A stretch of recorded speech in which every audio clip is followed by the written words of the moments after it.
The snow had started falling 3 hours ago, but Arya barely felt the cold anymore. Her knees pressed into frozen ground, the thin ceremonial dress offering no protection against the mountain wind. She kept her eyes down, watching small flakes melt against her pale skin, because looking up meant seeing them. The wolves. The circle of death slowly closing around her. This was the ancient law, the prova lupi, the trial of wolves. When an omega was rejected by her destined mate during the sacred bonding ceremony, the pack had to decide if she deserved to live. Not with words or votes, but with teeth and instinct. If the wolves attacked, she died. If they retreated, she'd be cast out, marked as rejected, left to survive alone in the wilderness. Arya had always known she was different, weaker than other omegas, smaller, quieter. Her wolf had never fully emerged, never given her the strength even the lowest omega should possess. When Damien, the beta she'd been matched with since childhood, stood before the entire Moonshadow pack and spoke the words of rejection, she hadn't been surprised. Humiliated, devastated, but not surprised. I, Damien of the Moonshadow pack, reject you, Arya, as my mate. You are not worthy of carrying my bloodline. You are not worthy of this pack. The words still echoed as she knelt in the snow, surrounded by 10 of the pack's most vicious enforcers in wolf form. She could hear them breathing, see their eyes glowing in dim twilight, smell their hunger for violence. Some had always hated her. Now they had permission to act on it. Her grandmother had told her stories about the trial when she was young, how in the old days it was meant to be merciful, a quick death for those too weak to survive rejection. But over centuries it had become sport, entertainment. The pack would gather to watch, placing bets on how long the rejected omega would last. Arya had chosen silence. She wouldn't give them the satisfaction of her screams. The largest wolf, a scarred gray beast named Garrett, took a step closer. His lips pulled back from his fangs, a low growl rumbling from his chest. The others moved in sync, tightening the circle. This was it. She was going to die. Arya closed her eyes and thought of her grandmother, the only person who'd ever loved her. She'd died 2 winters ago, and Arya had been alone ever since. Maybe this was better. Maybe death was kinder than living as a rejected omega. The growling grew louder. She could feel their presence, so close their breath created small clouds in the frozen air. She braced herself for pain, for teeth sinking into flesh. But it didn't come. The growling stopped abruptly. Completely. The sudden silence was so absolute that Arya could hear her own heartbeat pounding. She opened her eyes slowly, confused. The wolves had frozen, not retreated, but stopped mid-motion as if an invisible force had turned them to stone. Their ears were pinned back, tails low, bodies trembling. Not with aggression, with submission, with fear. Arya felt it then, a presence so powerful it made the air itself feel heavy. The temperature seemed to drop another 10 degrees, and snow began falling harder, faster, as if the sky itself was reacting to something unnatural. She turned her head slowly, following the wolf's line of sight. He stood at the clearing's edge, barely visible through falling snow. Tall, impossibly tall, with silver hair that seemed to glow against the darkness. He wore no coat despite the freezing temperature, just dark clothes that looked like they belonged to royalty. But it was his eyes that made Arya's breath catch. They weren't the golden amber of a normal wolf. They were silver, pure, brilliant silver that seemed to pierce through darkness and see everything. The Alpha King. Arya had never seen him before, had only heard whispers and legends, the most powerful werewolf in the Northern Territories. A king who ruled over dozens of packs, who could kill with a thought, whose very presence made alphas bow. He never visited small packs like Moonshadow. There was no reason for him to be here. Yet here he was, watching her. The wolves in the circle began to back away, whimpering.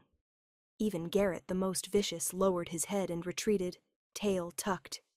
Within seconds, the circle had broken, the wolves scattering into the forest, leaving Arya alone, on her knees in the snow. The Alpha King moved then. He didn't walk.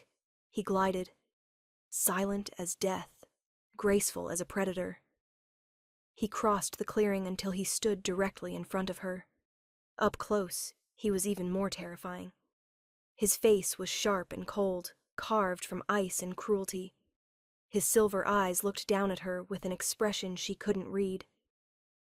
Arya tried to lower her gaze to show submission, but she found she couldn't look away.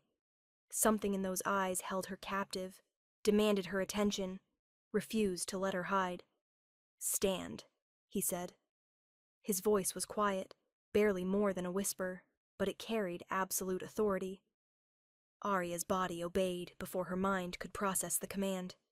She stood on shaking legs, bare feet numb, dress soaked and clinging to her skin.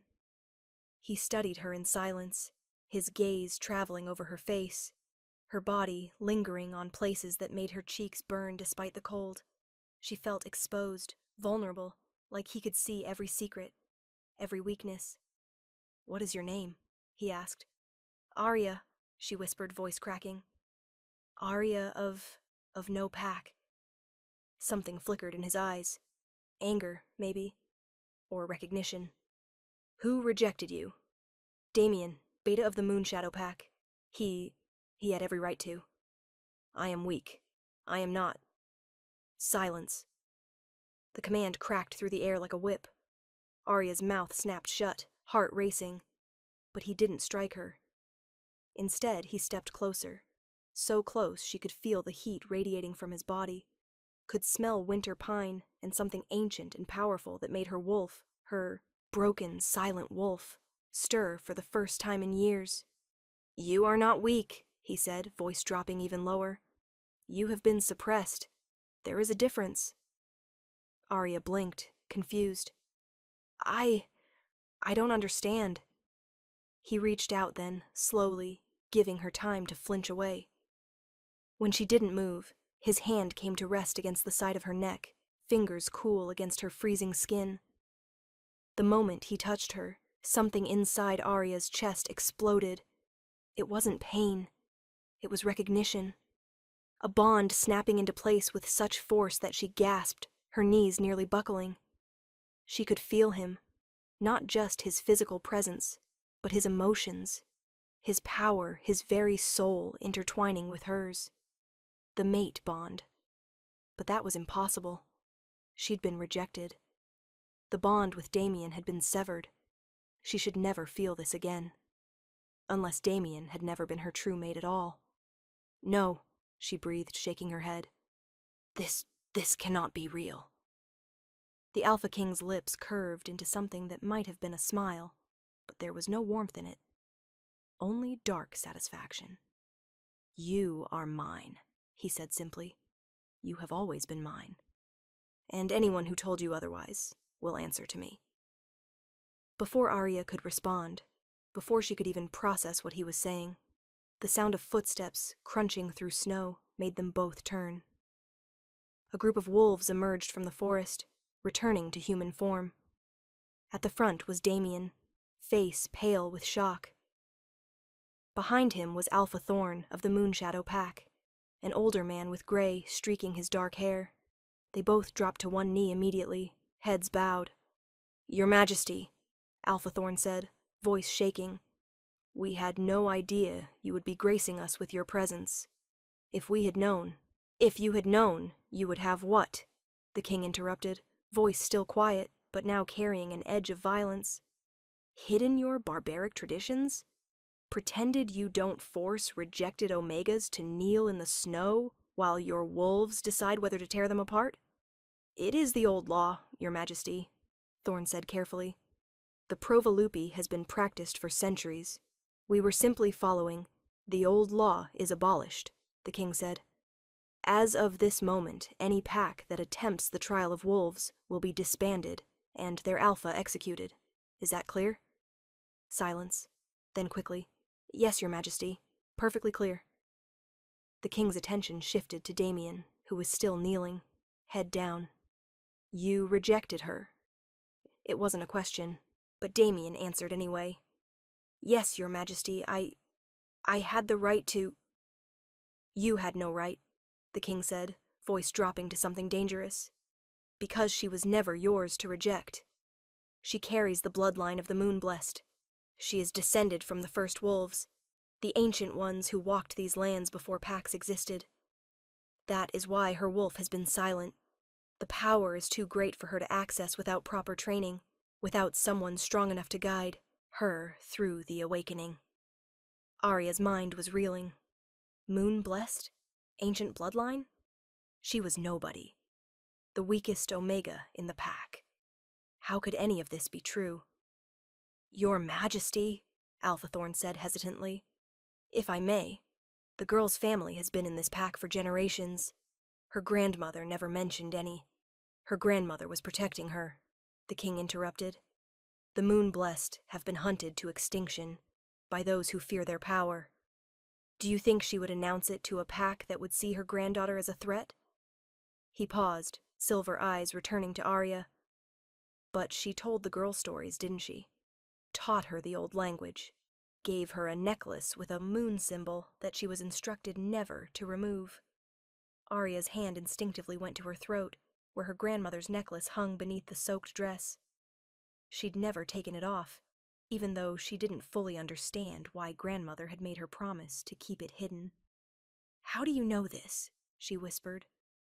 The king's expression softened just slightly. Because I have been searching for you for 4 years. Since the moment I became king and gained access to the old records, the genealogies that track the ancient bloodlines, I knew you existed. I knew you were out here somewhere, hidden and unaware of what you truly are. And when I felt the shift in the bond tonight, when I felt your life in danger, I came. He turned back to Damien and Alpha Thorn, and the softness vanished, replaced by cold fury. You tried to kill my mate. You put her through a death trial because you were too ignorant to recognize what she is. Give me one reason why I should not burn this entire pack to the ground. The clearing fell silent. Even the wind seemed to still. Alpha Thorn looked gray, hands shaking. Damien had gone completely white, eyes wide with terror.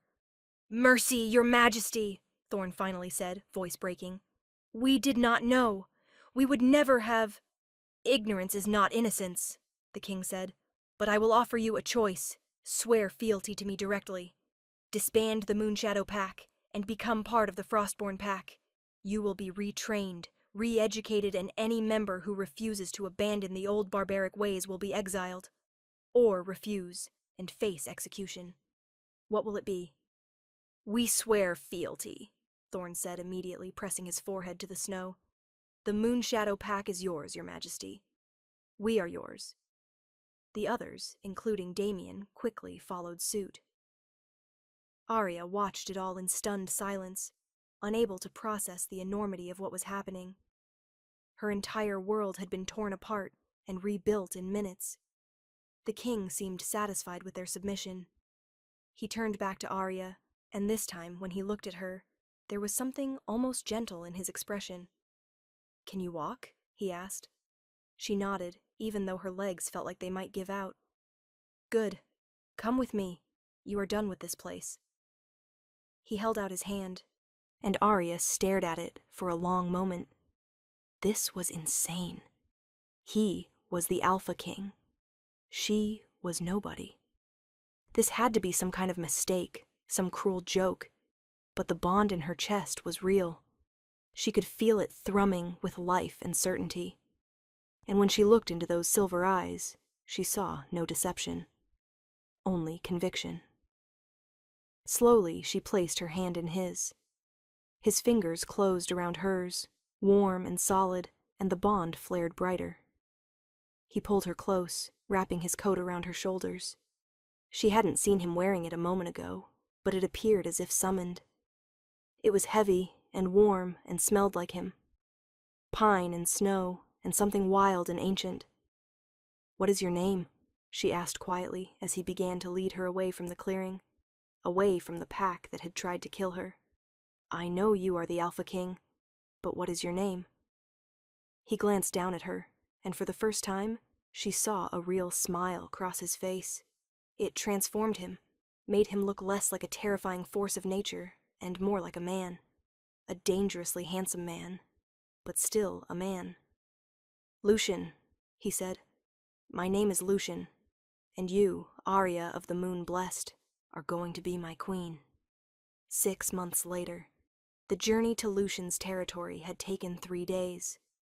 3 days of traveling through mountain passes and dense forests until they reached the heart of Frostborn Packlands, a fortress carved into the side of a mountain, with massive stone walls and towers reaching toward the sky.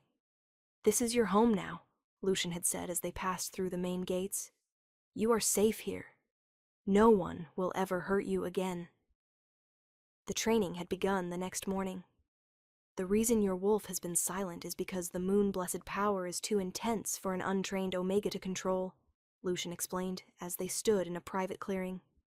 "Your body has been suppressing it instinctively to protect you from burning out.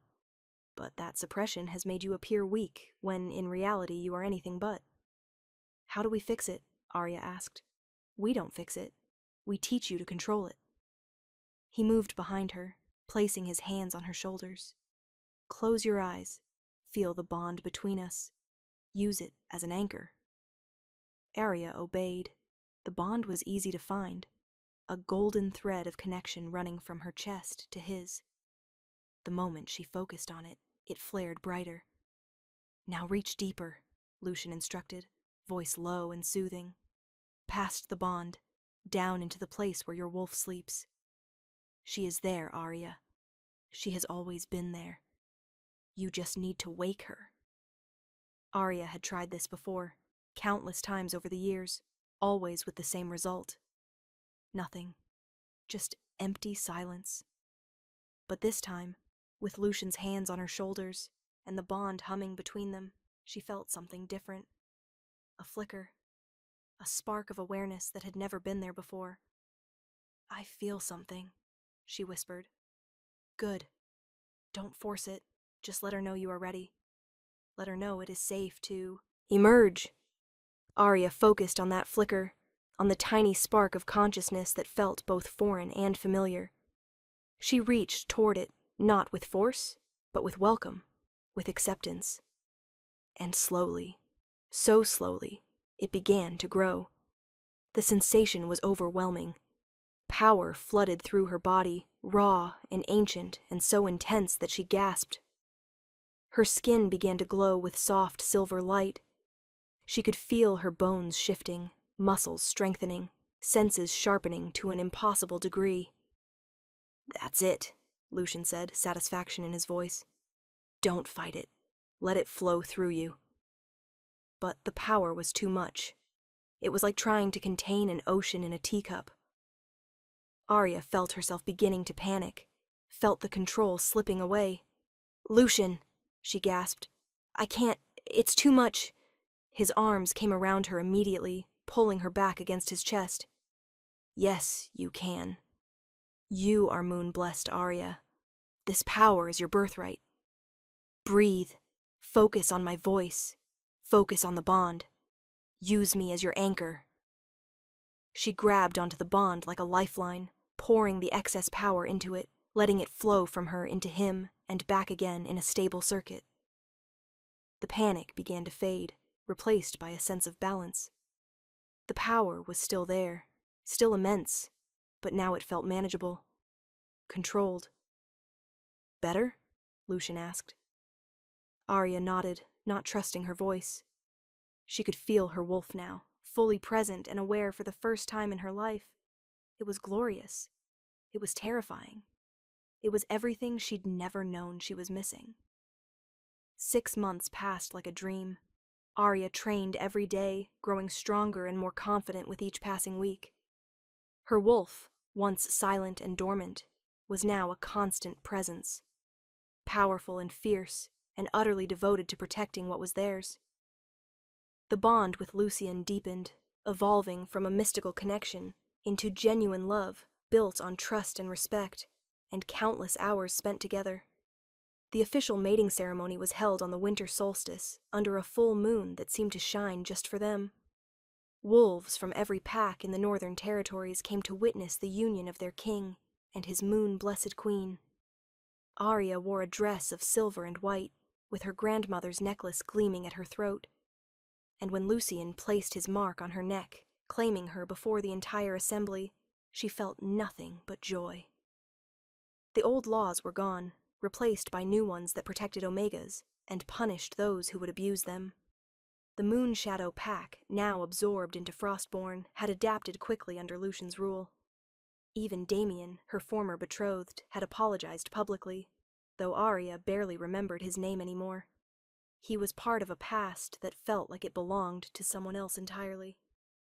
On the night of the ceremony, as she stood on the balcony of their private chambers, looking out over snow-covered mountains, Lucian came up behind her and wrapped his arms around her waist. "Do you ever regret it?" he asked, quietly. "Leaving your old life behind?" Arya turned in his arms, looking up at the man who had saved her, trained her, loved her, and believed in her when no one else would. "I regret nothing," she said firmly. "That girl who knelt in the snow, waiting to die, she is gone. I am someone new now, someone stronger, someone who knows her worth." She reached up, cupping his face, "And I have you to thank for that." Lucian smiled, that rare, genuine smile he reserved only for her. "You always had that strength, Arya. I just helped you find it." "Then thank you," she whispered, "for finding me." He kissed her then, soft and sweet and full of promise. And as the moon shone down on them, blessing their union, Arya knew that she had finally found where she belonged. Not as a rejected Omega, not as a victim, but as a queen, as moon-blessed, as someone who had survived the trial by wolves and emerged stronger than ever. She was no longer the girl who knelt in the snow. She was the woman who stood beside a king, and together they would build a kingdom where no Omega would ever have to face a circle of wolves alone again. Thank you so much for listening. I hope you enjoyed the story. This week I'm giving away 1 month of free access to all my Patreon content, exclusive stories, bonus chapters, and a special one linked to this episode. Just leave a comment below with your favorite quote from today's story, and I'll announce the winner in my next video. Good luck!